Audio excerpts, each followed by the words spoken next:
Deputy Mayor Manelli online. Okay. We have two call-ins, I believe. Is that Abby and Dave? Two separate lines? Hi, that's right. Yeah, that's correct. Okay. May take me a little bit to figure out who's who, so Abby, can you still say hello? Okay, Dave, can you say hello? Hello. All right, perfect. So I've sorted out who's who in the caller list there. Thanks. Denny Ferguson. Has joined the meeting.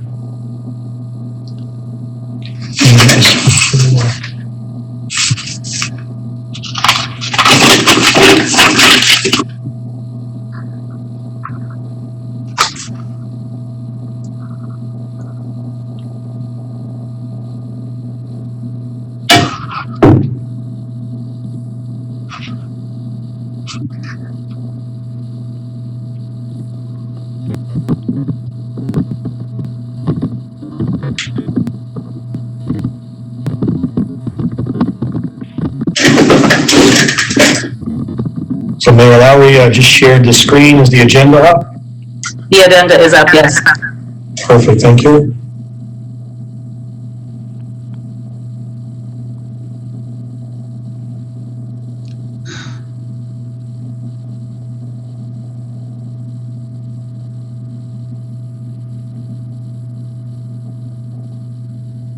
So just waiting for Deputy Mayor Manelli. Maybe we'll give another minute or two and then we'll call the meeting back to session. Everybody's hearing me okay? Someone give a wave or a, yeah? Okay, thanks.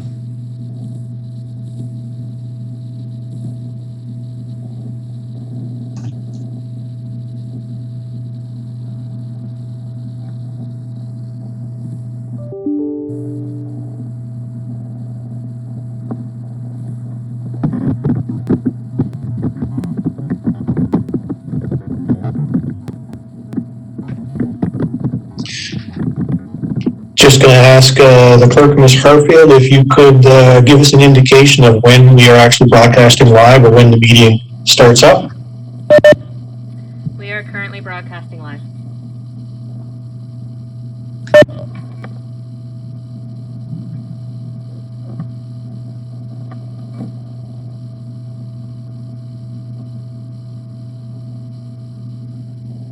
Okay, so we're 5 minutes past. Is there any indication that Deputy Mayor Manelli is on the call, Madam Clerk? Not yet. I'm still working, trying to get him to connect. Okay, so we'll just give 1 more minute and then we'll get started.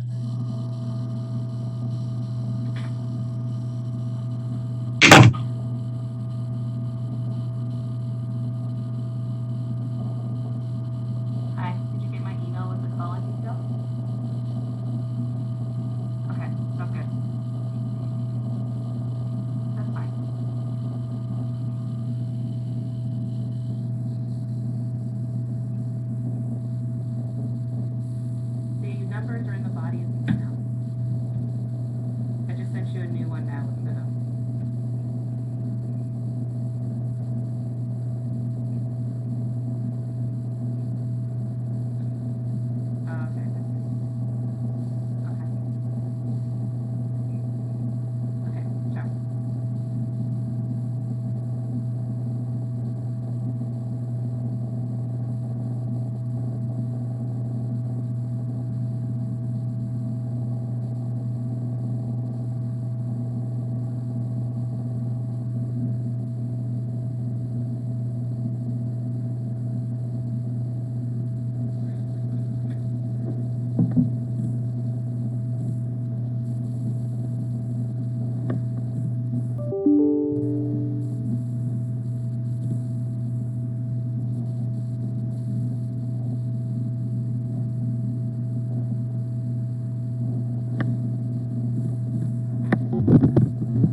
So we just got a message here that Ricky's trying to call in now, so I think we'll get started here. There's a few things that I wanted to say off the top.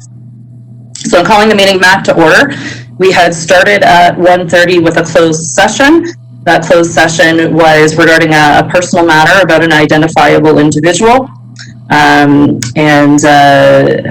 rise and report for that closed session is that information was provided to council. If you have a disclosure of a pecuniary interest, you can make that statement at this time if that pertains to anyone on council. And looking for approval of the agenda. Mover and seconder could just call out for me for approval of the agenda. Councillor Maiden. Ferguson? Okay, so Councillor Maiden and Councillor Ferguson. And I'll go through the list. And if you could say yes or no, it's easier on the YouTube link to understand yes and no rather than yay or nay. So in favor of approval of the agenda, Councillor Dalgety, yes or no? Manelli? Has joined the Councillor meeting. Dalgety, yes. Okay, thank you, Councillor Dalgety. Councillor Ferguson, yes or no? Yes. Councillor Gerard? Councillor Gerard, yes. Councillor Holmes? Yes. Councillor Maiden? Yes. And Deputy Mayor Manelli, yes or no to approve the agenda? Yes. Thank you, and the agenda is approved. So before we get into the report, there's a couple items that I wanted to just let you know about or provide clarity to the public on. The first item is if we can remember, and if you can remember, if I forget to remind you, when we're voting to say yes or no, I have been given the feedback that it's difficult to distinguish that yay or nay. So yes or no would be easier while we're voting. The other is just to let council know that there are potentially a couple phone calls that I will have to take if they come in this afternoon. Unfortunately, I don't know if they're going to come in this afternoon or if it'll be later this evening. I do have a staff member who is monitoring my calls and will let me know if one of these calls do come through that I need to take. If that's the case, I don't expect either of them to take very long, so we'll just take a very short 5-minute recess. And if it looks like the call will have to continue longer than that, then we'll look to continue without me in the chair. But I don't expect that to be the case. So just so that everybody knows about that, if in case that surprise comes up. And then the other thing I wanted to just provide a little bit of clarity on, there has been questions about emergency meetings, special meetings, and it's a lot of change from our regular way of doing business.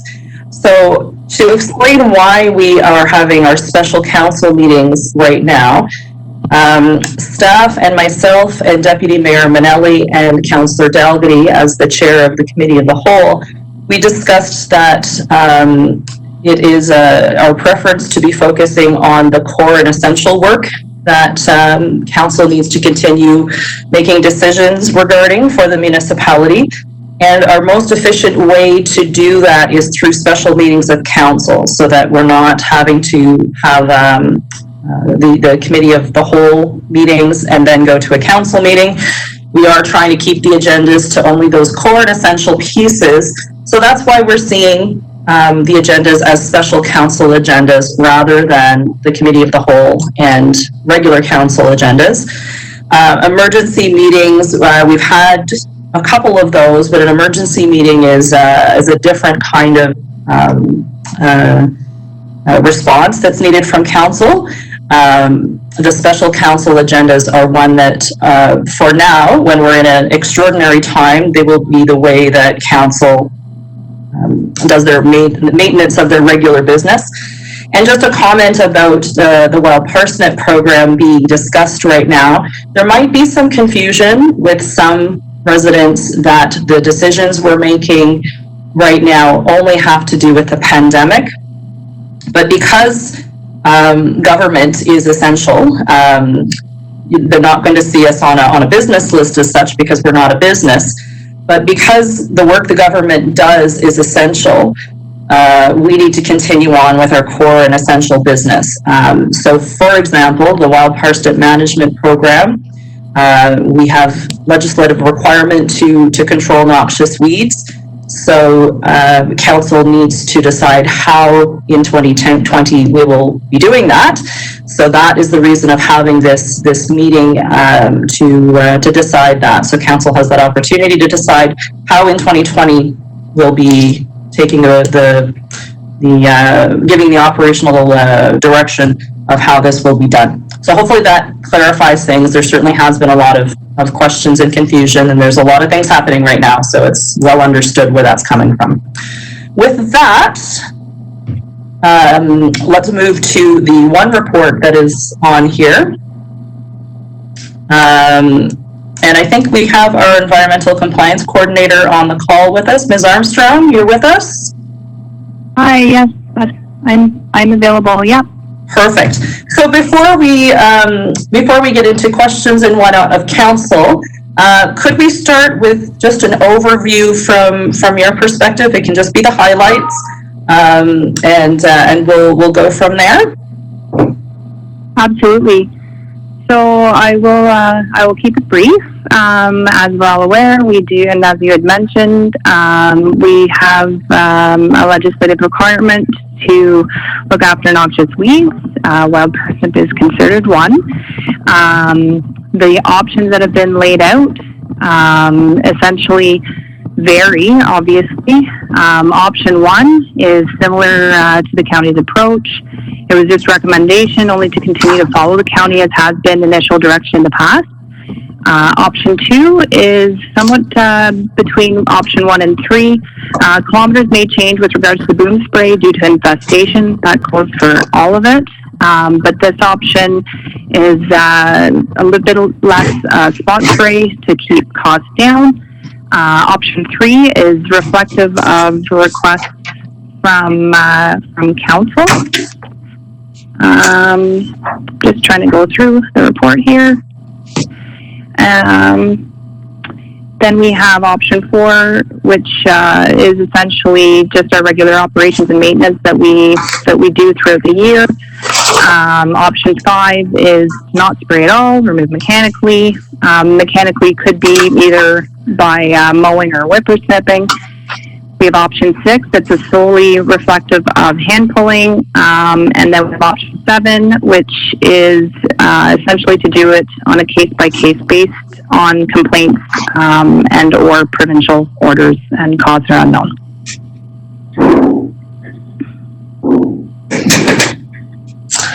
Okay, thank you, Ms. Armstrong. Was there anything else you wish to speak to or to highlight? So if you do go through the report, there's a bit of detail with regards to public consultation. I know I've had a few people reach out and have fielded a few questions today and yesterday with regards to the report. So just let me go through. With regards to the Agricultural Advisory Committee, I just had received additional information from Councillor Holmes. Thank you. So it was just information. I'm just going to pull this email up. Essentially, it's an outline of defining organic farming participants in this email. So it was just an outline of the Canadian government and how they had developed Canadian organic standards with 2 documents, one being organic production systems, general principles and management standards, as well as organic production systems permitted substances list. So how it's defined that through the Canadian government is that organic farmers who are exporting their crops to another country or across provincial boundaries must be certified. This certification means the land was managed according to organic standards for 36 months prior to the first organic crop and must be under the supervision of an organic certification body during the last 12 months. This is a reference from the OMPRA website.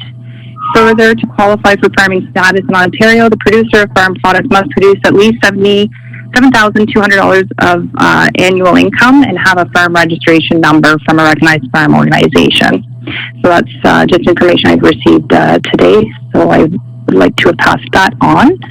A few other questions just with regards to our procedures essentially with mowing. One of the inquiries had just been how that's undertaken and if it's actually specific and if it's a specific line in our budget. It is not. We have one line item for our wild parsnip program, and it is included under our grass mowing, and it is a total of $80,000 with only $60,000 dedicated to the entire wild parsnip program.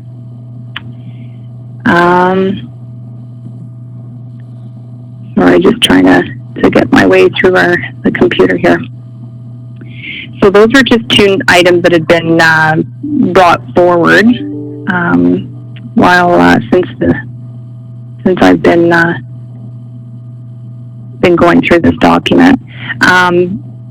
For the public consultation, there has been follow-up. Obviously, we had it open. I don't know if this would be something that council would be interested in again, just for further information. But certainly, if council wants to direct us to have further public consultation, certainly staff will endeavor to do so. And I just wanted to highlight as well under the joint tender, and it is in bold, that when we were provided permission to go with the county. However, the county on March 24th did provide an email stating that related to COVID-19, they chose to implement a one-year extension of the contract from last year. So they were not issuing a tender for roadside weed spraying for the 2020 season. So in this regard, this means that we would either that we could go out and just do a sole tender on our own with just Mississippi Mills. In looking through the rest,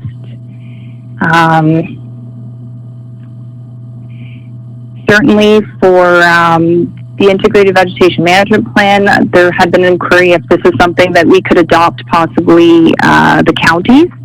And while, yes, we could adopt a lot of what they provide in their plan, we would have to have more. We would have to have our own that would be more dedicated and to our municipality itself. And if there's any other questions or if there's clarifications, certainly myself, I'm hopefully able to answer questions. If not, David Armstrong is on the line, and certainly the CAO, Ken Kelly.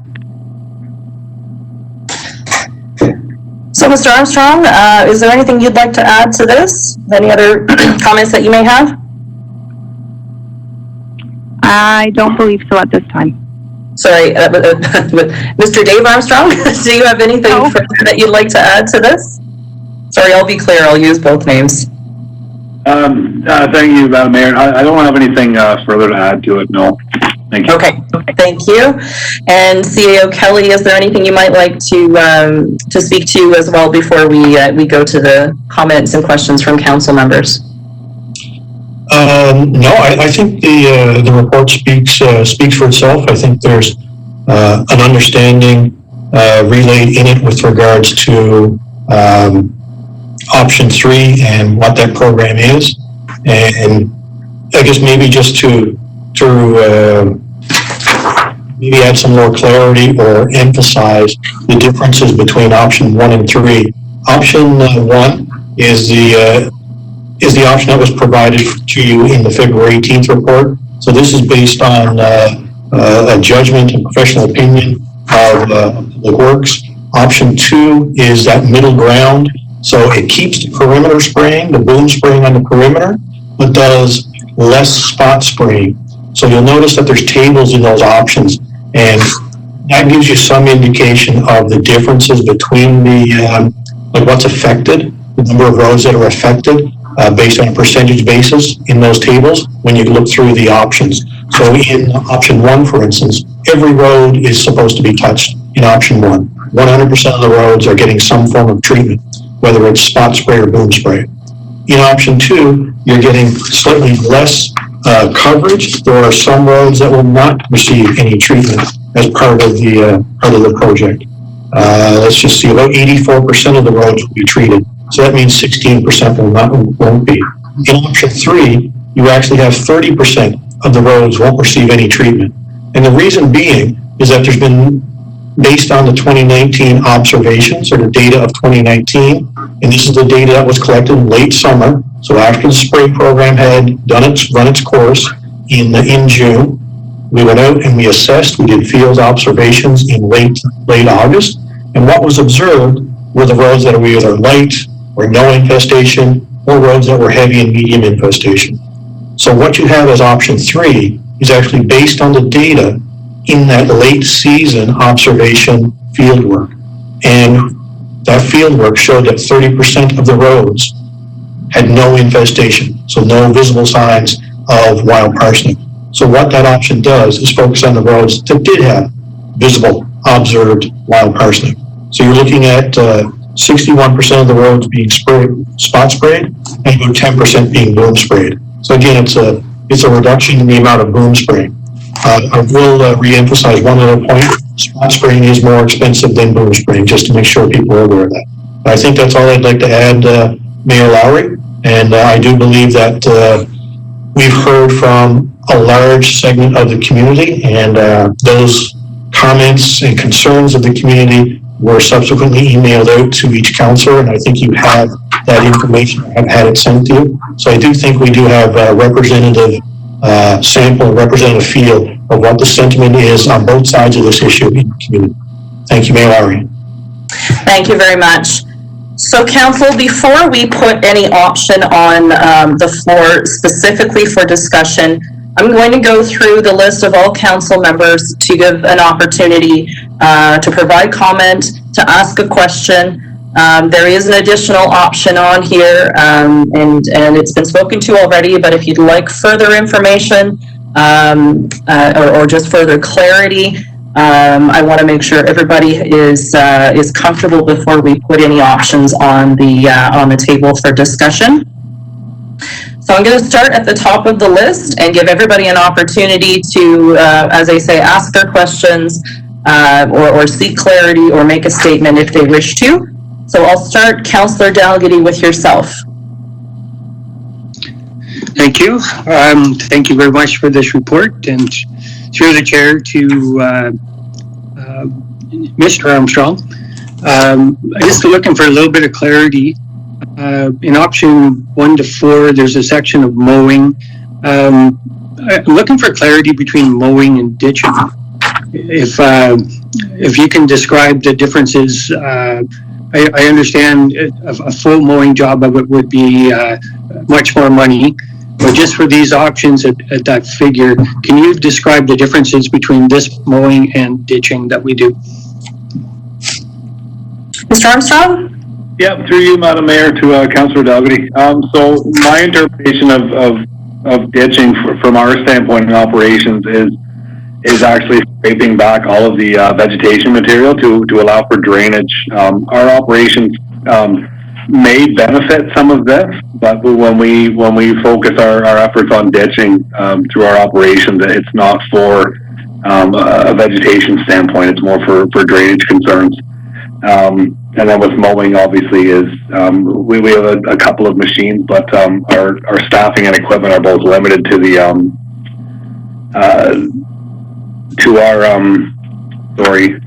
involvement in this program.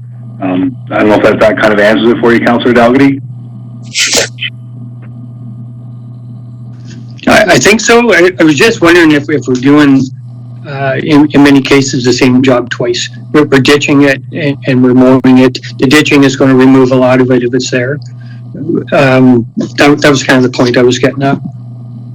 Okay, so you again, Madam Mayor. No, when we're ditching, like I said, we essentially get right down to topsoil or earth.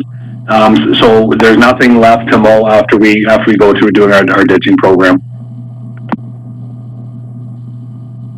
Okay, thank you. That's good, Madam Mayor. Okay. Councillor Ferguson, any questions or comments or anything you'd like to make a statement about? Yes, thank you. The impact for Abby from going to option 1, which is 100%, down to option 3, which is 61%, I think, as the CEO described. What do you see as the impact or the potential impact as we move forward in years' time, be it next year or the year after? And have we calculated what that dividend may or may not be, knowing that the price difference is about $20-some thousand, give or take, or maybe a little more than that. And the fact that we have been successful in 28 out of the 61 areas that we have looked at, or roads specifically, do you see that happening as we go ahead if we don't do 100% now? Through Madam Mayor to Councillor Ferguson. So the difference obviously is a bit substantial. Again, when we look at this program, it is always going to be a guesstimate of what that year is going to be, only because of not knowing what has happened and what has been successful from the year before. So if we essentially continue with option 1 and do with all of the roads, the likelihood is much higher to ensure that the program is continuing as per it has in the past. And with option 3, it is unknown. However, we could certainly say that the cost may decrease this year if we notice in our spring assessment there is less of the actual plant from last year's program.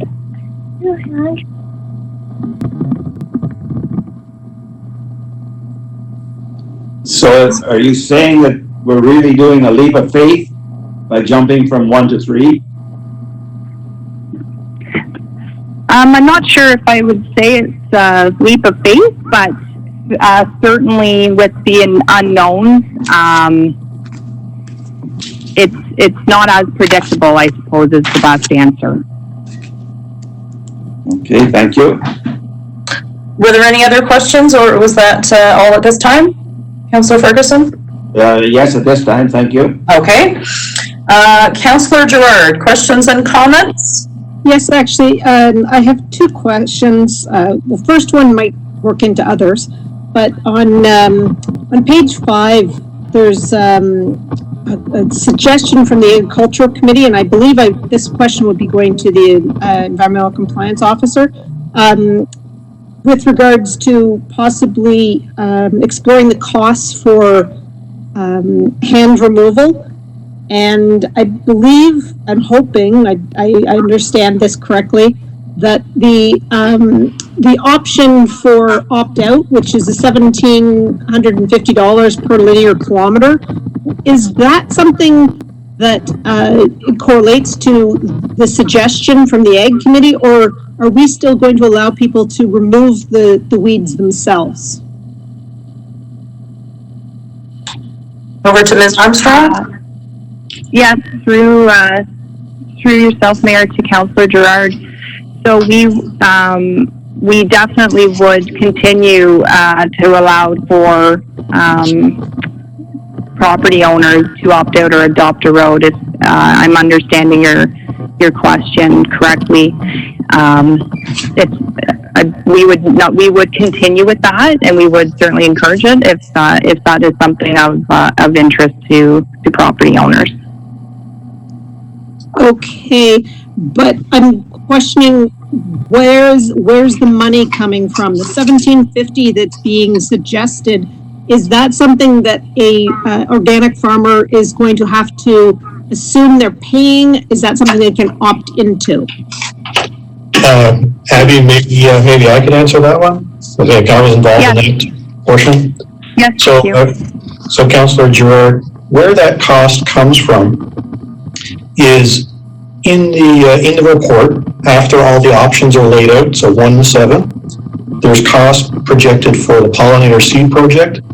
There's cost for the mayor's monarch pledge. That's $1,250. The integrated vegetation management plan is estimated, and then there's estimated costs with regards to organic farming. So the $1,750 comes from the $8,400 plus the $10,000. That's $18,400 divided by 10.5, which is the linear kilometers. So what that says is the organic farmers will be billed for that pilot project at $1,750 per linear kilometer. So whatever their frontage was, they would pay into that program. And that specifically relates to the recommendation that came out of the Agricultural Advisory Committee, which is that an additional levy be borne by the property owner may apply. So the Ag Committee actually was looking at having the costs related to the organic farmers. So that's the pilot. That's the breakdown on the per unit where the $1,750 comes from and how it relates to a frontage charge for the owner. Does that help? So that means someone who chooses to opt out is also going to receive a bill for the seeding that could potentially happen on their property, in front of their property? Do you mean somebody who's not an organic farmer? No, I'm referring, yeah, I guess, but I'm referring to the opt-out option. Anybody who chooses to opt out, are they going to receive a bill?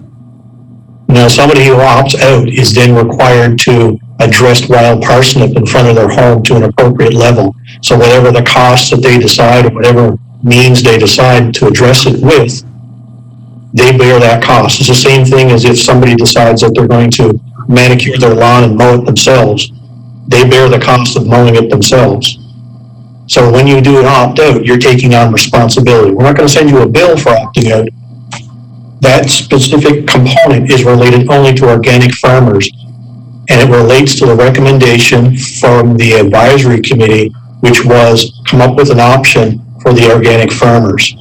We came up with a pilot project, and we're apportioning that cost over the organic farmers because we may or may not, depending on the solution chosen by council, we may not have budgeted money for that. Right, depending on the solution that you choose, we may be over budget. I understand that. I guess I'm confused why there's a cost associated if, and it says for opt out or adopt a road. So if I can just jump in, I think maybe the using the same language for the program, this potential program for organic farmers is maybe what the confusion is, because as we had already established, property owners can still opt out. They can still adopt a road if they would want to, unless council makes a different decision on that today. There's an additional program, and maybe calling it opting out or adopt a road is where this has gotten confusing. But out of those recommendations from the Ag Committee, there's a potential project we could also include, or pilot project, where organic farmers would opt out of the program, but instead of themselves doing the work, we would be trying to support the organic farmers by having the work done, but there would be a cost for that. Does that help? I guess so. I guess I'm confused. I realize that we've been told that there's costs associated with the three programs, the mayor's commitment and the reseeding program. And I'm curious because personally I'm not sure why it would be so costly if we were to look at possibly red clover or white clover. I'm not sure why the costing is so high for the seeding. So that's totally separate from the organic farmer pilot project. And those it's not if what we're saying is that it's a breakdown of the costs of those 3 items split equally to per linear kilometer. So it's not actually a different cost. Maybe if I could try Mayor Lowry? Sure. Okay. The same paragraph is copied into each options 1 to 3, Councillor Gerard, and it specifically says the pilot for opt-out or adopt a road program for the organic farmers. For the organic farmers. It doesn't say that it applies to every property owner. It says with regards to the organic farmers. And with regards to the organic farmers, we're talking about an estimate of 10.5 linear kilometers, which are to be dealt with in the estimated cost table for the organic farm pilot project. And those are identified as 1 pass of hand pulling of 10.5 linear kilometers to be contracted out, and 1 pass of mowing at 10.5 linear kilometers to remove wild parsnip. The pollinator seed program, the Monarch's Pledge, Mayor's Monarch's Pledge, and the integrated vegetative management plan are completely separate items. Completely separate. What's identified in the report is hand pulling under 10.5 kilometers and mowing under 10.5 kilometers, which adds up to 18,400 divided by 10.5 gets you $1,750. That is directly related to a completely new item that was not budgeted for by council or by the municipality in the 2020 budget. This is a pilot that came up through the advisory committee, and they're saying, can we do a pilot? That's what we estimated this pilot to be. So this would be outside of the budget that we had planned of $60,000+ for the program. Right, so if you're going to implement this program, we either have to find money from another budget line item or we have to cost recover. Okay, I believe Specifically says for the organic farmers in the report 3 times. I totally understand that. I would like to see it possibly separated, because having it in each and every one of the options sounds like it's not an option. So I'm not sure how a person finds out that they are going to be charged or how that works. And I feel that it's just the way that it's written up is very hard personally for myself to understand. I think if you, as that paragraph says, which is repeated 3 times, if you're an organic farmer, it applies to you. If you're not an organic farmer, it doesn't apply to you. So right off the bat, I think an individual has asked a question, am I an organic farmer? If they answer no to that, then that does not apply.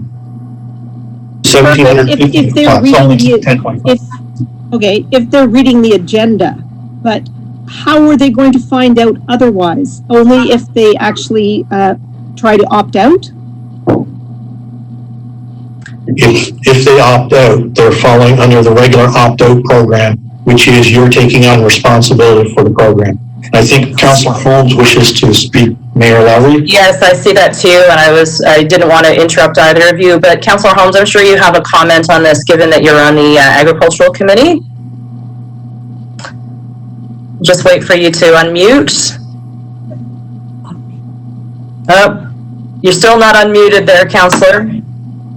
Thank you. There you are. And if you would mute and unmute me if I have trouble, because as you know, I have trouble on the machine trying to do that. So just to clarify, with the organic farming, first of all, there's a couple of clarifications. People necessarily are not certified. We identified 13 farms in Mississippi Mill who are organic. 6 was certified, 7 were not, I think. You only have to be certified if you're selling your crops internationally or interprovincially. So just to be really clear about that, there's other specifications for organic farming, and that's recognized in Ontario. So that's number 1.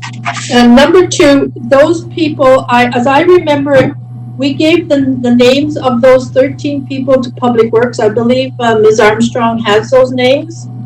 And I think, if I remember, it was a request that that they be contacted to ask them if they wanted to opt in or out. The one caution I would have is the, the whole business around the hand pass, 1 linear kilometer, a cost of, $50 per hour. That's only for light and very light. If it's medium or heavy, it could be much, much more expensive. So whether or not people with heavy infestations will be too impressed with that, I don't know. So I think those are maybe that would help clarify a little bit. Does that help, Councillor Jordan? That helps. I did not understand that the people that were going to be affected were already contacted. I felt that this was new to me, and I wasn't sure how the actual community was going to be given the information as well. So thank you, yes. Was there anything further, Councillor Jordan?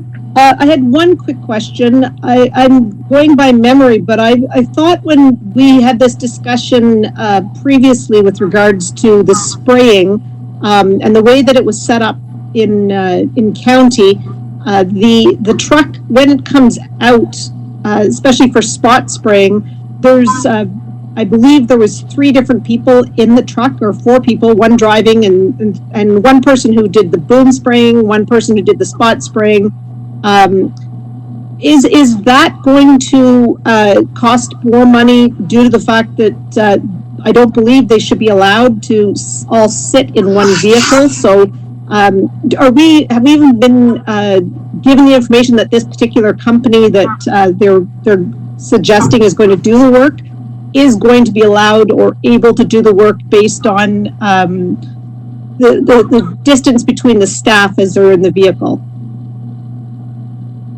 I'm not sure if CEO Kelly or Ms. Armstrong, which of you would like to answer that question? Certainly, Abby, I can answer it.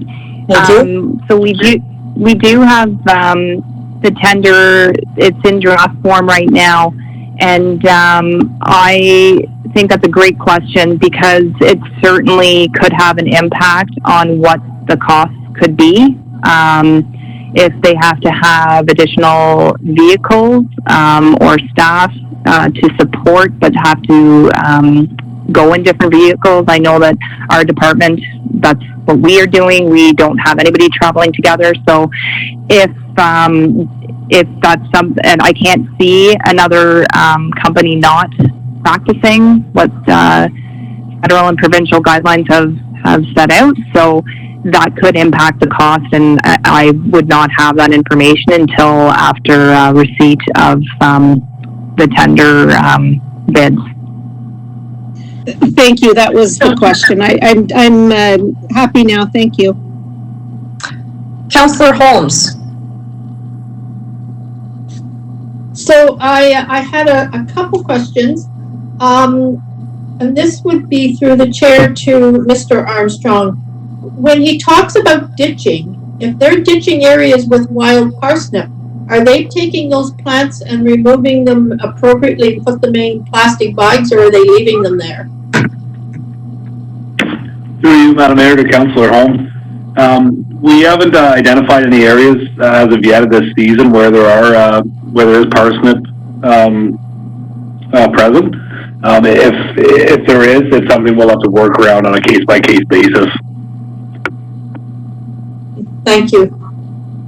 And then I was also, I guess, actually, that's all the questions I have for right now. Okay. Councillor Maiden, any questions or comments? Just a couple of comments mostly. I've been peppering staff with questions on this as to has been included in the budget and what hasn't and so forth. And we've been going back and forth on it. And what's come to my attention is that we need to be sure that we track our progress on this, because it really is a multi-year project. In the report, it talks about an integrated vegetative management plan, like developed by a consultant, but I don't think that would give us the continuity that we would need going forward. I looked at the Lanark County plan, and I think we could adapt that with specific information from Mississippi Mills, but it's probably a little bit larger than the staff can do.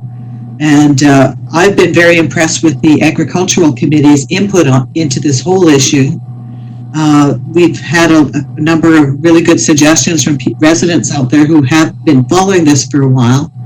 And I would like to suggest to council that we consider sort of a wild parsnip task group.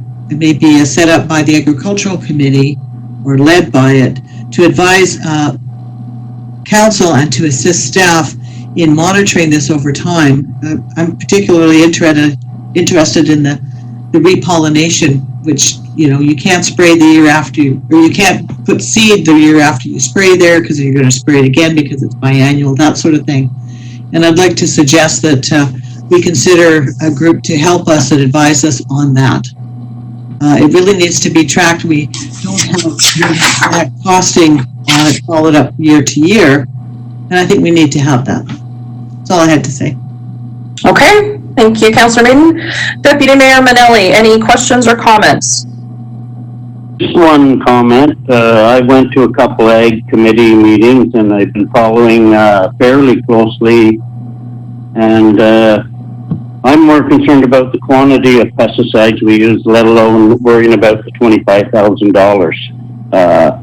I'd rather use less now because we're looking at it on a year-to-year basis and see how it goes. So hopefully steps we take now will help continue to drop the amount of pesticides down every year. Thank you. Okay, thank you, Mr. Rick Manelli. I'm going to go through the list one last time if there's any questions that have come up from the conversations that have occurred, because this is a big issue and I want to make sure everyone's questions are answered. And once we've gone through the list again, then I'll look for a motion for an option to be considered. And after we have decided on our option for management, we'll then have a separate discussion about the pollinator seed project, the monarch pledge, and the integrated vegetation management plan. There are also items in your report. So an opportunity for second comments or second questions. If you don't have any, don't feel obliged. But Councillor Dalgety, any other further questions or comments? Just one further comment. Once we reach the point for the spring assessment, I'd be interested in seeing the data that comes out of that and basically where we sit at that point. I think it's important that all of us actually have a good look and a snapshot, so to speak, at that point before moving forward. Thank you. Good comment. Councillor Ferguson, any other comments or questions?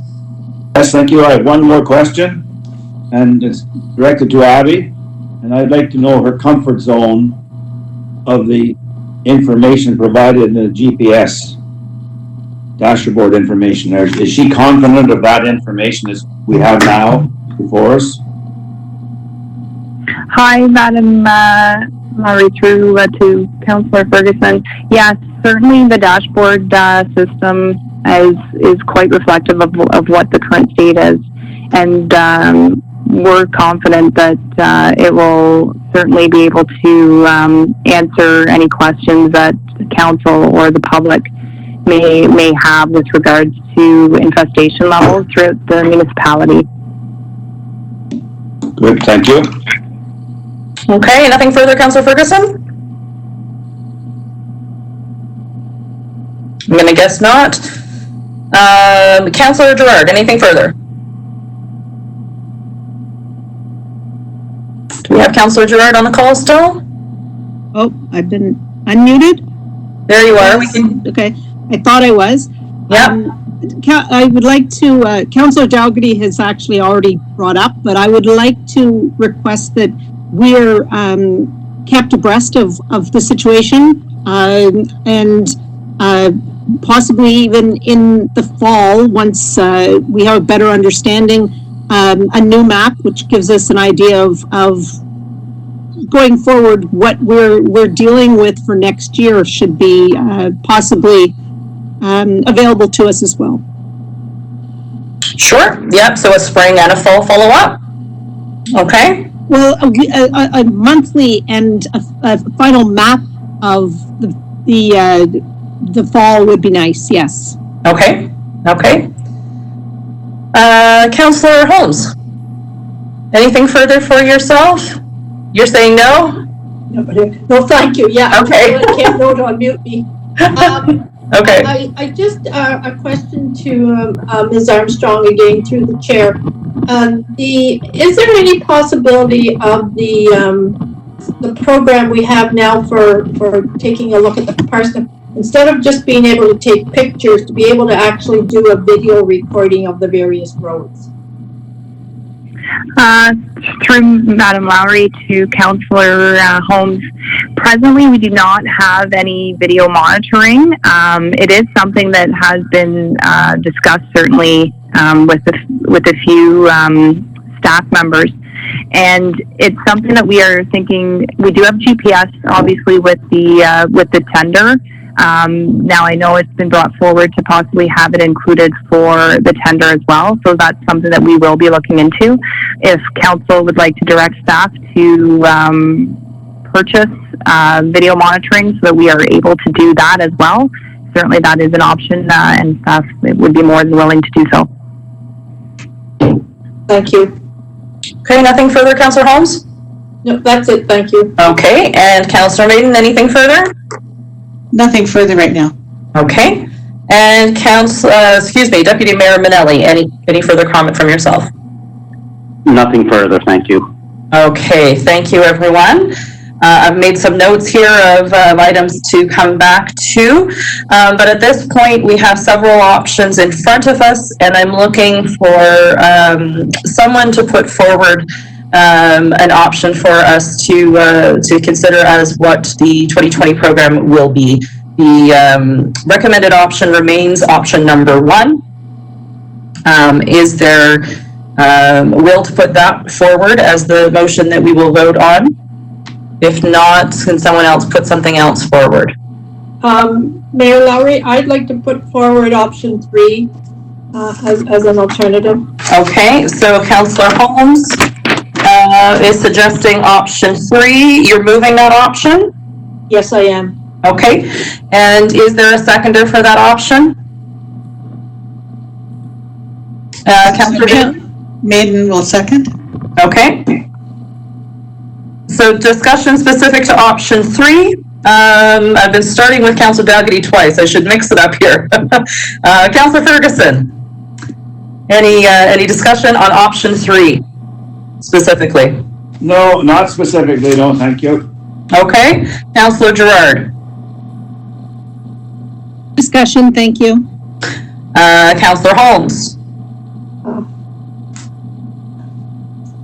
So the reason, can you hear me? We can hear you. Okay, thank you. So the reason I put it forward, it's based on the new software, and as Ms. Armstrong has already indicated, she's very confident in the data that's coming out of that software. So I think that it's a really viable option for us. Okay.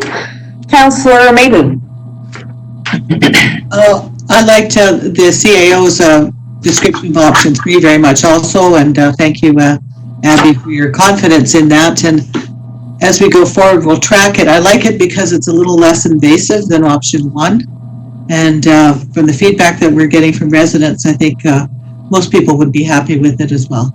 Okay. Deputy Mayor Minnelli. No comment. I'm happy with option 3. So. Okay. No. Councillor Dalgety. I'm also happy with option 3, and I have no further comment. Perfect. Okay. I just want to clarify. I'm looking at the. I'm not looking at the right thing here. I'm looking at the recommendation. So it would be that we approve option 3 for the 2020 Wild Parsnip Management Program from the report dated today. And just for clarity, that program will include the opt-out Adopt a Road program that has existed in previous years.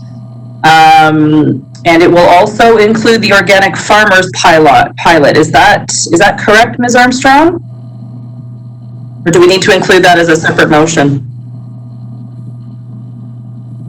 I will That's the allow. question for the clerk, actually. Hi, through to Madam Lowry. We certainly can include the organic farmer pilot in that program, yes. Okay. And actually, maybe I'll ask the clerk, should we be including that as an addition to option 3, or can we include it just because it is written up as part of option 3? Just want to make sure we're doing this properly.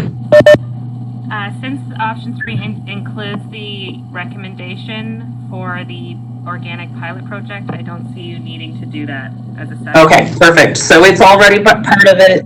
The property owners opt out and Adopt a Road is already part of it as well. So I think that's clear then for everybody.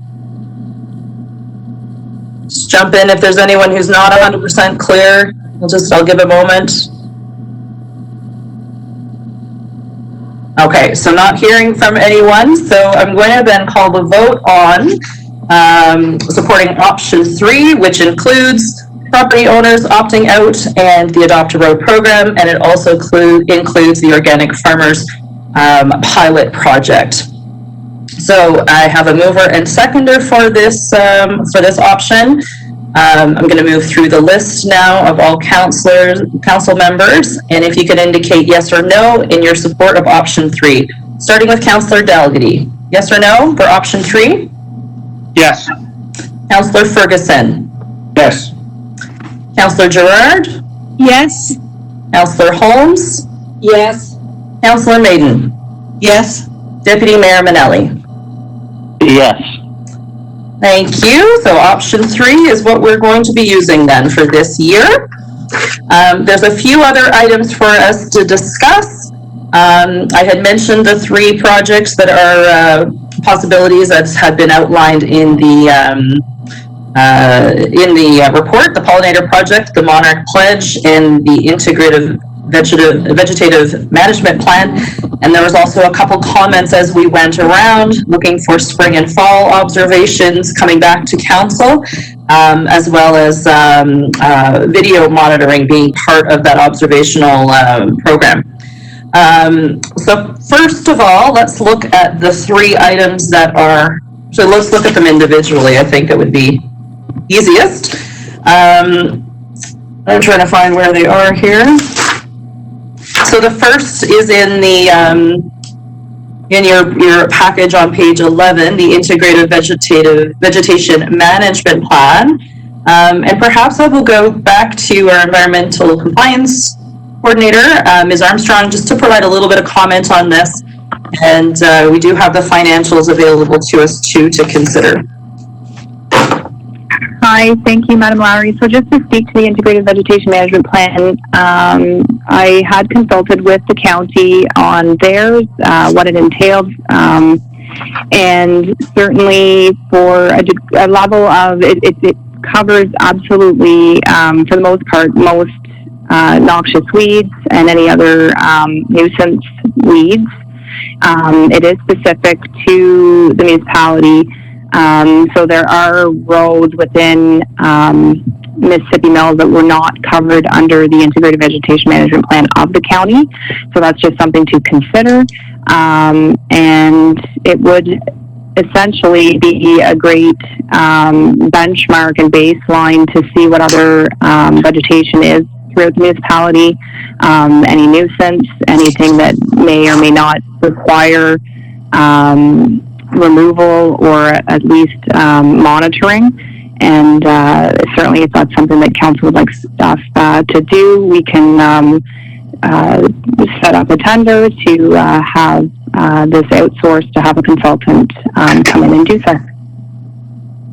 Excellent, thank you. And just a question before I turn it over to council members for any questions or comments. Was there anything included, or is this something that could be absorbed within, and maybe this is actually a question for Mr. Armstrong.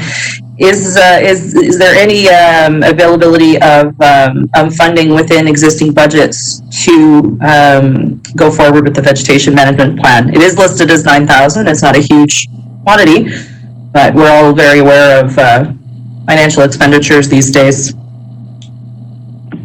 Yes, through you, Madam Mayor. It probably could be. I wouldn't definitely say yes, we could absorb it somewhere, but it's likely we could look at the budget and see what is and isn't going to be expenditure this year and find a place for it.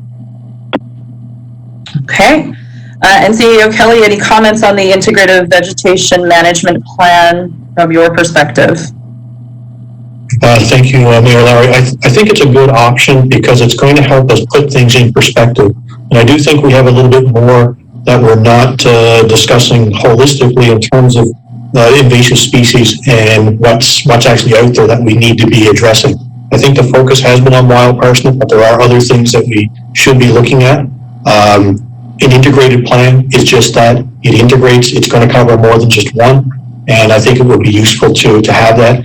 As we've mentioned, the county has done their plan. So we do actually have a guidance document or something we can look to. We just need to fit it within the municipal context here. My understanding is that it wasn't a huge component of work. I do think we'd be able to find the funding to do this somewhere in the organization. And I do think it would be very helpful in putting wild parsnip management in perspective amongst everything else that needs to be dealt with as well. I think it would be a useful project. Thank you very much, Mr. Kelly. I'm going to go then to council for any comments on this or any questions about this potential program. I will start with Councillor Gerard. No comment at this time. Okay, Councillor Holmes. I guess the only comment I would have is it seems like it would be a good idea, but I'm not sure if we should be spending money on it right now. I would really appreciate an opportunity to look at the Lanark County program to see what exactly is in it, so I would be better informed in trying to make this decision. Councillor Maiden. As I said before, I'm in favor of referring this to the Agricultural Committee to take a look at the Lanark plan and see what can be adapted from it, and maybe develop it in-house and only use a consultant if required. I think there's a lot of expertise out there that we're not really tapping into, and I'd like to see more of it. From what I've seen in the Agricultural Committee, I think they would have a lot to add to it, and it would be a good project for them. Deputy Mayor Minnelli?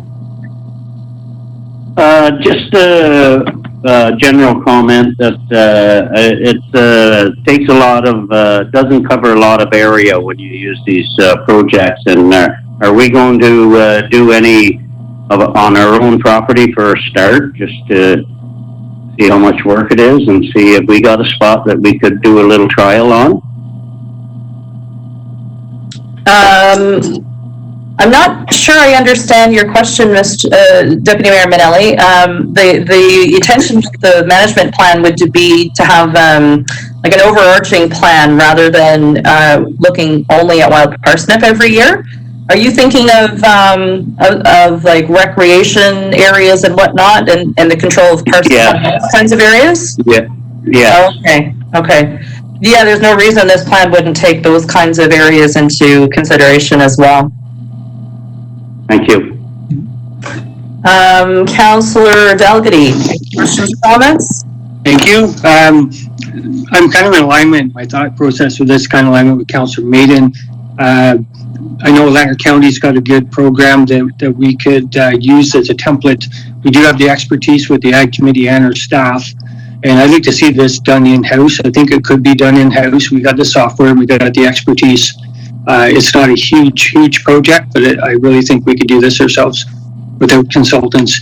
And as Councilor Maiden said, if we did need some assistance getting it set up, then that would be the consultant cost, in my opinion. And Councillor Ferguson, any comments? Well, since it appears we've saved some money by going from option 1 to option 3 to the tune of about 25,000, I would certainly think that due to the staffing capacity as identified on page 11, that we could probably afford to go to some type of consultant. And I guess a follow-up to that would be, since Lanark County's plan was completed and revised rather in 2017, are they up for renewal? And if such was the case, is there opportunity for joint tendering if that went out? I just question whether and I'm not suggesting the I committee is not very capable, but it's a fairly large undertaking, and I don't know what interest they would have in taking that on. Okay, thank you, Councillor Ferguson. I'm wondering if the comment was made that staff have the expertise. I wonder, Ms. Armstrong, if you have any comment about the capacity of yourself, like working in conjunction with a committee, being able to do this kind of a project. Is there any concerns, or would you feel confident in that undertaking? Hi, thank you, Madam Moderator. Certainly, I think if the question was asked prior to this pandemic, I would be more apt to say, yes, this is something that staff could undertake with, support from the committee. However, certainly now it is the staffing capacity is not there, and certainly the level of detail that I believe would be required of this would need to be followed up with an actual consultant. Okay. Any comments from yourself, Mr. Armstrong, Mr. David Armstrong? Yes, Madam Mayor. I would also echo the same sentiment. I think if this was a quote unquote business as usual year, I don't see any reason why staff wouldn't be able to undertake this. Currently, we are sort of juggling a lot of staffing areas, and just how everybody's getting through their regular work, and to add on something of this magnitude, I think we could possibly miss some important components of it. So I would be more in favor of consulting. Okay. Any comments from yourself, CEO Kelly? Just a couple of points on it. I do think we're going to have a challenge with this plan anyway. With the pandemic, with COVID, with self-isolation, I think there would be a challenge if there's any public consultation component here. As well, the Ag Committee is not currently meeting, as all committees are not meeting. So we'd have to come up with something around, virtual meeting, which I'm sure we can do because we're doing one right now. But I wouldn't see that being the entire stumbling block. I do think that what we gain by having someone outside do it is maybe a little bit of third party, but also we get the rigor of a work plan and a commitment to have it done by a certain point in time such that it won't drag on. So while the benefit of a timeline and a time frame with a consultant is that there's a contract in place. And I think we would benefit from that on this issue, in that if we want to have this actually ready or informing us in, say, late fall of 2020 or into 2021, it might be best for us to put someone under contract and to do it that way, and put the responsibility for them to reach out for the consulting or the consultation as part of that contract. Just some thoughts. I'll just add 2 cents that I'll take my chairing hat off here just for a moment. One of the challenges that I think we saw this year with making decisions about our 2020 program is that we made these decisions very late in the year. I think ideally we want to be making these decisions in the fall, so it feeds right into budget discussions, so that we're not making those decisions after the budget's been passed. So as actually was just stated, I think if we're wanting to be able to have the entirety of a management plan feed into our decisions for 2021 management of wild parsnip and other invasive species, I think we want to make sure that this is available to us next fall. We certainly have challenges with the pandemic as it is. And I'm also just very aware of who is on that Ag Committee and asking them, because we could do it by these means of online and whatnot, but I think asking a group of volunteers in their busiest season to take on a project of this magnitude is maybe not a fair thing to do. I would like, if we went ahead and did have a consultant involved in this, I would like to see that the Ag Committee has an opportunity to feed into the process. Absolutely, I think that's critical. Myself, I'd like to see this be one of the tools that we have in making our decisions in 2021. And I'd like us to be able to make those decisions well in advance so it feeds into budget time rather than after budget time. Anyway, those are my comments on there. I'll just quickly go through the list one more time if there's any secondary comments. And I think I started with Councillor Gerard last time, so Councillor Holmes, any second comments? I do. There may indeed be a good value in having a consultant, but I go back to my request that I would like to look at what's on the Lanark consultation report, so I get an idea of what we're looking for, and perhaps if there is interest in the Agriculture Committee looking at it, maybe we could convene an Agricultural Advisory Committee by teleconference and have them, give them all a copy of it and get some feedback from them, because there is a lot of expertise on there, but you're right, they're very busy this time of year. Councillor Baden, any further comments? Yeah, I just wanted to make it clear that all the committees were suspended when the emergency was, well, not even the emergency was declared, but back on March 13th or whenever that was. Council was not consulted about suspending committees, and it's something like the Integrated Vegetation Management Plan, which is going to affect both the farmers, the organic farmers, and a number of people who live throughout rural Ramsey and Pakenham. I'm not comfortable with kind of shutting committees out or shutting out the public out of this process. I would insist that they be involved in some respect and are consulted. At what point, I'm not really sure. I think perhaps Councillor Holmes could speak to that, but I think there's still a role for committees, and it's really up to us to facilitate them. Deputy Mayor Minelli.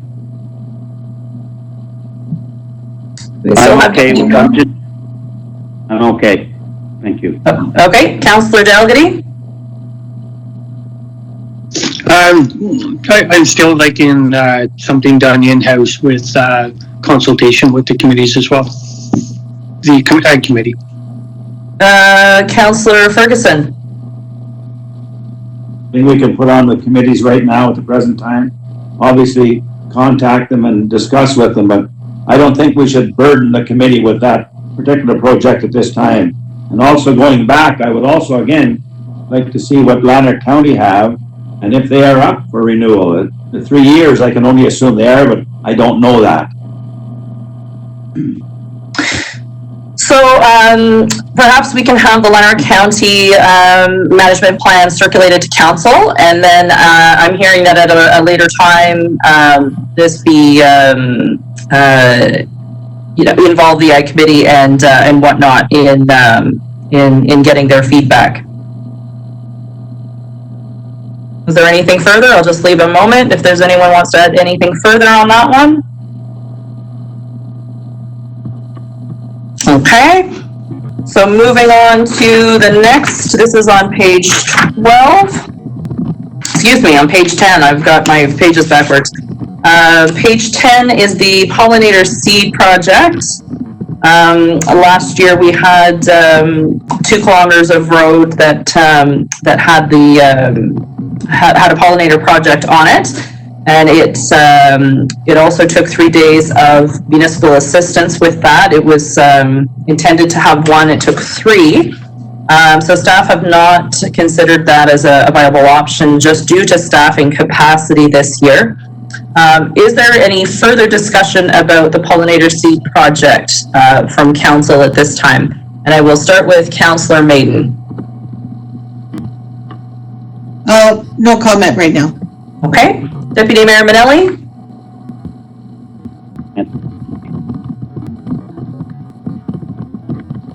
Deputy Mayor Manelli, are you there? No comment right now. Thank you. Okay. Councillor Dalgety. Yes, thank you. For this project, the way I understand it, that the wild parsnip seed can germinate over time. So for instance, if we did a boom spray on a section of road, that section road would not be considered the following year for seeding, correct? Therefore, I would not want to get into the situation where we're seeding, where we're possibly going to be spraying again the following year. Okay. Did you have any response to that, Ms. Armstrong? Hi, Madam Mari. No, I don't at this time. Thank you. Okay, thank you. Councillor Ferguson. Do we have any indication of the success of what was completed? I realize it's very, very premature to look at that, but is there any results of success to date? I'm going to go to Councillor Holmes. Both Councillor Holmes and I were provided some feedback from Scott Sigurdsson, but Councillor Holmes is on the Ag Committee with him. So, Councillor Holmes. So, yeah, it's a good question, Councillor Ferguson. I actually talked to Scott about it again this morning, and what he said was the implementation was a success in that they actually had 4 plots. And that was a success, but it's going to take several years of monitoring to look at the results. So, and the other comment I'll just put in here since I'm talking about it now was, you know, like he actually planted 2 different types of seeds. One of them was the pollinator seed mix, which is, I guess, natural seeds, perhaps. I'm not quite sure. It was very expensive, but he also planted a legume, which was essentially white clover, red clover, and a bit of alfalfa, which he thought was like about 1/10 of the cost. He put each one of those types of seeds. There was actually 2 plots for each one with compost, and that's where the municipal come in to truck the horse manure there. So there's 2 plots with you know, seeding into the compost, and then 2 plots seeded just onto the road, and they're broadcast. So he's going to monitor it. In fact, I'm sure, you know, by summer he'll be able to have a first report for us. Thank you, Councillor Holmes. Anything further, Councillor Ferguson?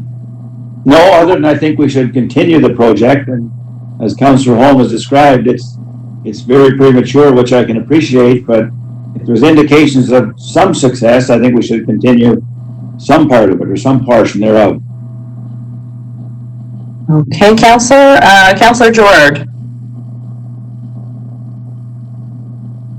Councillor Gerard, no comment, thank you. And Councillor Holmes.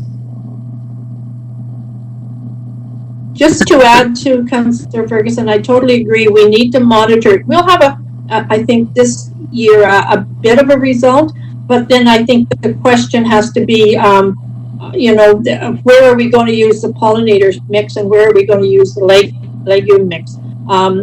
He wasn't quite sure, Scott wasn't quite sure of the numbers, but he thought the pollinator mix cost $500 to seed out, and the legume cost $10. So quite a difference in cost. Okay. Councillor Maiden, I can't remember. I think I started with you. I have a bad system here. Did you already provide comment on this? I had no comment, but I just wanted to support what Councillor Ferguson had said. Okay, thank you. Thank you. So Councillor Ferguson, is there a motion that you wanted to put on the floor then at this time, or do we wish to wait for further information back from Scott on the success that he'll see through this season, or is there something else that you wanted to put forward? No, not this time. I'd just like some more information, maybe from Scott would be advantageous, specific to how much we should do. I certainly agree with Councillor Holmes. There's significant difference between sowing red clover, alfalfa, and white clover as opposed to the mixes. And I think that's something we should maybe discuss before we come forward with another recommendation. Okay. Or motion, sorry. Yeah, no, that's fair. I'm thinking there's not a motion on this either. Scott's been in touch with myself and with the Ag Committee and with Bev directly as well. So we'll continue those conversations, and if he has something that we can bring to council, I think we'll make sure that that happens and feeds into decisions in further years.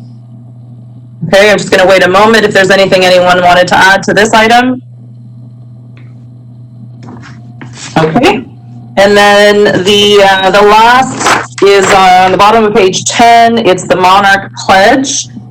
This is something the county had done last year, and I'm not sure if this is a great idea given the situation we're in right now. Myself, I'd like for us to perhaps consider it in another year, but I'm not sure if this is the year for it. Ms. Armstrong, I don't know if you have anything you'd like to highlight about the program, or if you have any different thoughts. Hi, Madam Laura. Yes, I absolutely agree with you. I don't know if this is really the year to implement a program. As great as it is, it's way of engaging students, teachers, the community, and I think there just have to be a way to look at logistics to see how we'd be able to do that and implementing it. But it could certainly pass for something to do next year, providing we're through this pandemic. So I'm just going to go through the list here and see if there's any different comments from council. So Deputy Mayor Manelli. No comments on the butterflies. I think we'll let them fend for themselves this year. Okay. Councillor Dalgety. I agree. Under the circumstances, we hold off at this point. Okay. Councillor Ferguson. I don't think it's the year we should, the time of the year we should be catching butterflies. Councillor Gerard. Councillor Gerard, no comment. Councillor Holmes. I agree. Let's put it off for another year till we can do it in a better situation. Okay, and Councillor Maiden. I agree to postpone as well. Okay. I'm just going to go to the clerk. Do we need to have a motion directing that this comes back as part of the 2021 program? So that we have it on paper somewhere, or what's your suggestion? I currently have it drafted down as an action item, but if you want to put it as a motion of council, we can do that too. It's up to council. I'm sorry, Jean, I don't know if anyone else did, but I didn't understand anything that you said just then. Sorry, I said I currently have it drafted as a action item in the minutes. However, if it's council's desire to put it as an actual official motion of council, we can do that as well. So it's actioned in the minutes, so there's a bit of a response there. I think that's probably okay. I'll just give a moment and see if there's anyone on council who feels otherwise, who wants to actually put a motion on this. Okay, I'm not hearing that, so we'll just use the action then from the minutes. And then the last two items, perhaps this will just be actions as well. We'd heard from council that they are looking to have both spring and fall observations reported back to council. Can those be captured as actions as well? Or is it better to have a motion on those? I think that one would be better to have as a motion so there's clear direction to council on when you want those report back. Okay. I'm trying to think, it was Councillor Holmes. I think it was you that had suggested that those observations come back. It wasn't yourself. I'm trying to remember who it was. Councillor Gerard. It was Councillor Gerard. Okay, do you wish to put a motion forward then that the spring and fall observations will be reported to council? Yes, Councillor Gerard, I would like to have an information provided with regards to the final September information, or the conclusion of the year, I suppose. So sorry, can you repeat that? You're looking for both pieces of information coming forward to council at the end of the calendar year? Is that what I'm hearing? Well, what I thought was that we would be able to be updated on just a report monthly, but at the very end of the season, a full report with mapping would be fantastic. Could I jump in, Mayor Lowry? Yes, please do. Okay. So the way the observations work, and I'm just going to unmute Ms. Armstrong as well in case she needs to correct me on what I'm going to say, but there's a spring observation, so we do actually need to have students involved with that, and Abby, maybe you could comment on that. But then there's also a late summer evaluation, and I agree with Mayor Lowry that this needs to come back to council early fall so that it informs the budget process and also gives time for us to do the planning in case we are in better situations next year. So right now we're at the tail end of our ability to issue a tender for this work. It's really down to the short strokes, to use a phrase. So I think right now, reporting on a monthly basis might not be it, but I would like to be able to bring you back a snapshot after that initial spring and after the late summer snapshot, and hopefully the late summer snapshot comes with an evaluation of the program. So it's probably a late August or September timeline that we could give you the snapshot for August and give you an idea of where we are, and kind of one in the same, so one report at that point in time.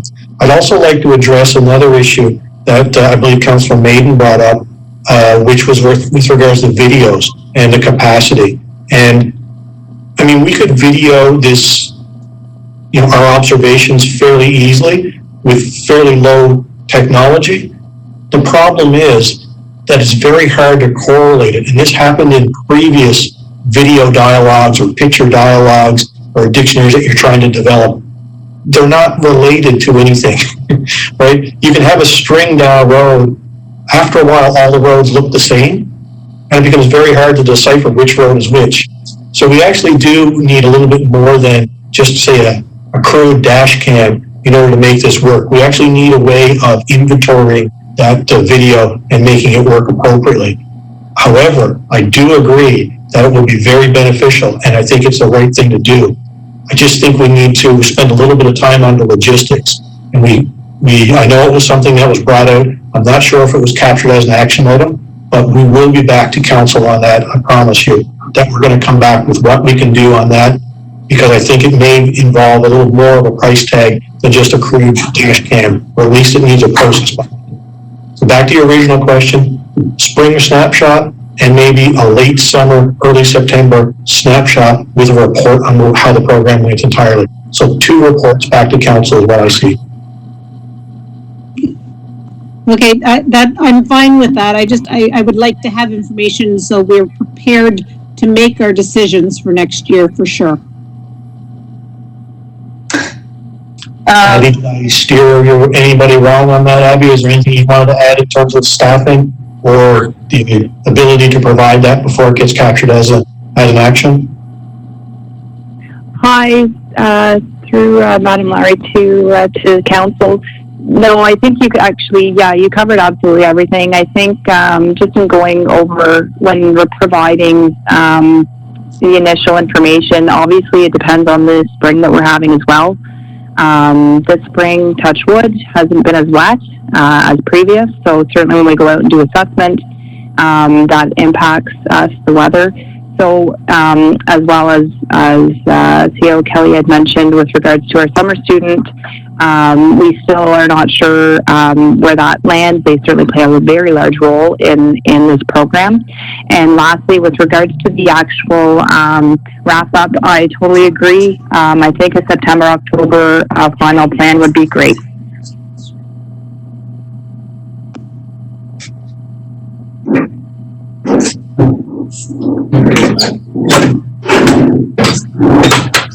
Okay, Mayor Lowry, are we going to have to take a slight recess? You just actually give me about 30 seconds. I don't think we need a recess. We just need to get someone in the right direction.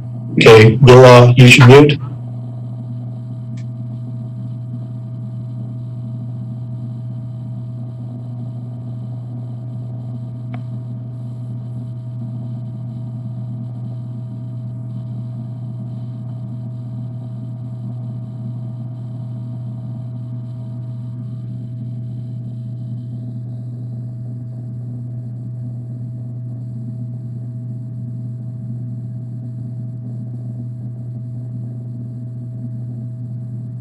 Hi, everybody. If you can actually just bear with me, I'm going to need a couple minutes. This won't be long, but I do need to deal with a call. If you could just give me a couple moments. So we'll be just in recess for 5 minutes.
Hi, folks. So sorry about that, but Mayor Lowry is going to be involved in a call for, I would think, maybe an extended period of time. So Councillor Dalby, would you mind, and we'll have Jean come on for a little bit, but we're looking for a motion to finish off that item on the reports. So it was a report in the spring and a report in late fall, and then we'd basically be bringing the meeting to a conclusion. I think that was the last open item. But Councillor Dalby, if you're ready, if you wouldn't mind taking over the chair for the meeting. And if you need any assistance, the clerk is available. Just call out to her if you need the motion repeated or anything like that to carry on. Okay, no problem. Madam Clerk, can you repeat the motion as it is right now? Can everyone hear me? Yeah, okay. So So the motion that I have drafted is that council directs staff to bring forward 2 information reports following the spring and late summer observations of the 2020 Wild Parsnip Management Plan.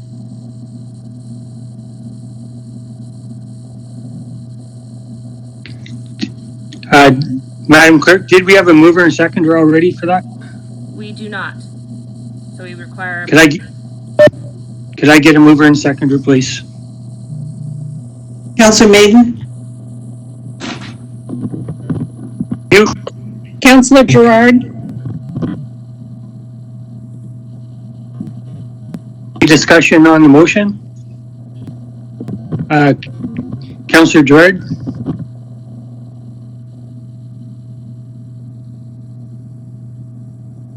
Councillor 5 Maiden, times. just, no comment. oh, sorry. Councillor Maiden? We would probably take that report at our first or second meeting in August, and the fall one probably in October. Should we be specific about it through the chair? Madam Clerk? I don't think we need to be too specific because I think Abby and the Public Works Department will know the expectation of council that they would like, you guys would like 2 reports, especially coming up in early fall, so that it can inform the 2021 budget discussions. However, I'm happy to, we can amend it if you see that that's required, Councillor Maiden. Anything further, Councillor Maiden? Nothing further. Councillor Holmes?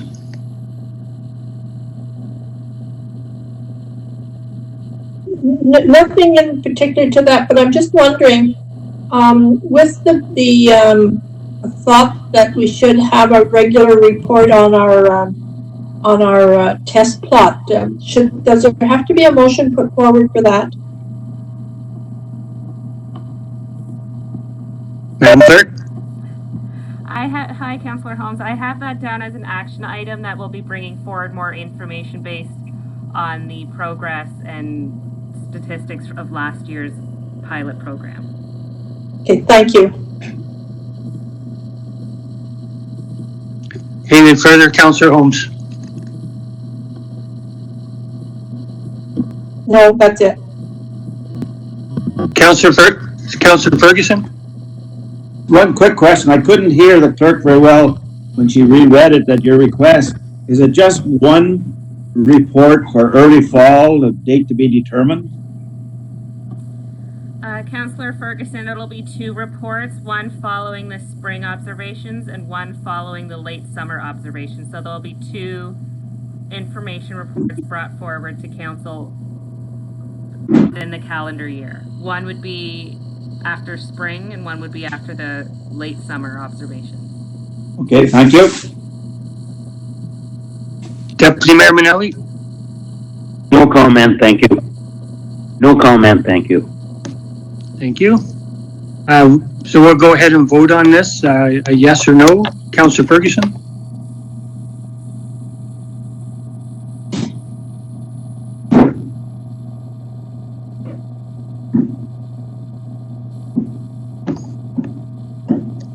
Can we give Councillor Ferguson another try or another shout out? Yes. Yes, Ferguson? Sorry, I seem to froze up there. I didn't hear you, Councillor Ferguson. Yes, Ferguson?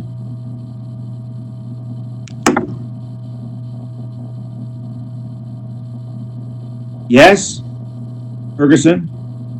Councillor Gerard? Councillor Gerard, yes. Councillor Holmes? Councillor Holmes, yes. Councillor Maiden? Councillor Maiden, yes. Deputy Mayor Minnelli? Yes.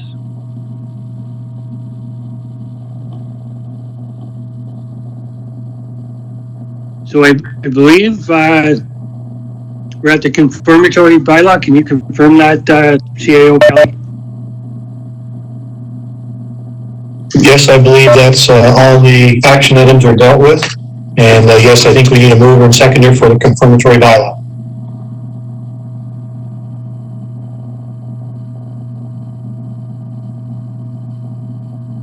Councillor Maiden, move.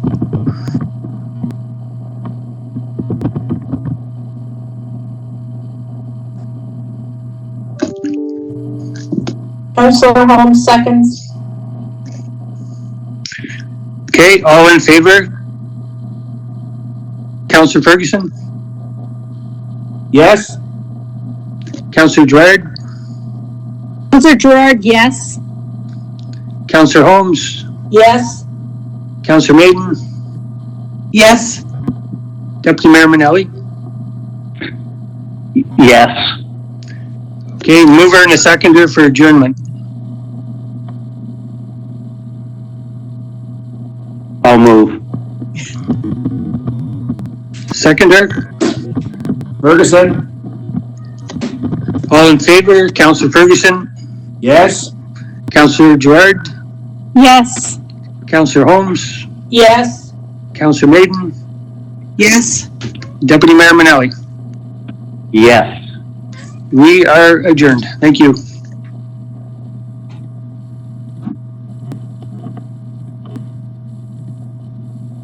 Abby.